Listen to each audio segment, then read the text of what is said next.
keeps me going every single day, and I can't wait to spend the rest of my life with you. Lauren, Therese Hopman, will you marry me? Yes! All right! Oh. Whoa. Oh, isn't that great? Okay, so they got married on Halloween. I got the invitation. Yeah, we were invited. We were invited, but it was a little too late. We couldn't go. And No, actually, it's because we weren't talking then. we weren't talking at so all we then. couldn't go. We were angry with each other for whatever reason. But anyway, they went to California on their honeymoon. It was terrific, Yeah, wasn't they it? drove from San Francisco to San Diego. It was like a music video. Very cool. I'm still going to give them like 50-50 chance for this marriage, Oh, though. stop that. No, I'm kidding. No, Kidding. they live in Rogers Park now. We wish them all the best. Lauren and Jeff have a long and happy life, and thank you for doing the proposal on our show. We're going to take a break. We'll be right back with more of Countdown Chicago 2016. Kidding. You better be.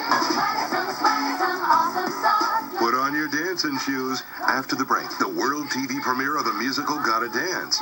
And later, a performance from Chance the Rapper. And we ring in the new year around Chicagoland. Hey there, it's Mike.